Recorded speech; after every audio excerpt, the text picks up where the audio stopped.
We talk a lot about proteins on this programme, what they do, how they work, but have you ever wondered what they sound like?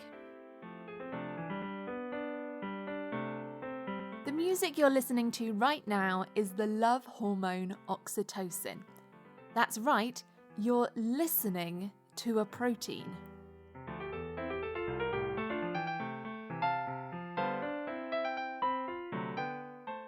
I was surprised by how nice it is when I hear the music in the first place. That's Pen Zhang, one of the researchers on the project turning proteins into music. It shows a success in our algorithm, which learns the feature from the classic music and then translate the feature into the computational program. But how do you take a complex 3D chemical like a protein and turn it into music?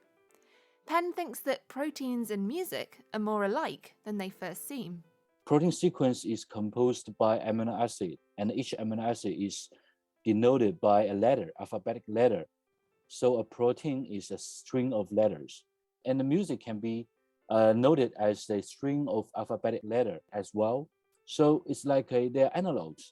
At the same time, the protein, it comes with folds and the turns and waves up and down. So it's also an analog to music because music comes with the higher or lower in pitch, in note length. So it's just an analog.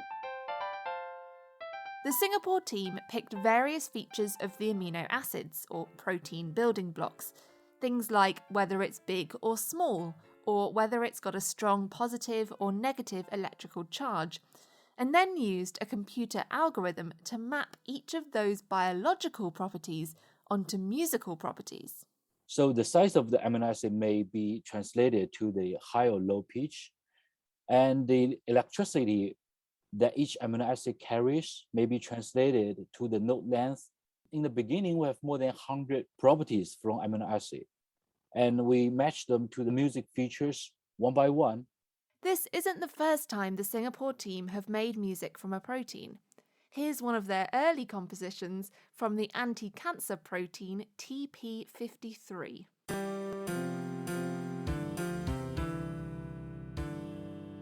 Yeah, musically, not like a nice music piece, but if I play the computer game or something, if this is a background. To elevate their proteins from computer game background music to something a little more pleasant to listen to, the team made their computer algorithm learn a particular style of music from one of the greats, Chopin.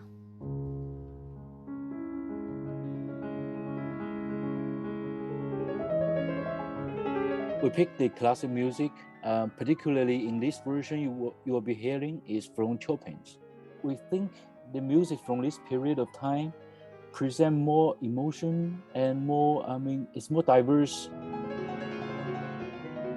The team analysed Chopin's fantasy pieces and identified which features had more or less variability. For example, you can hear Chopin uses both very low notes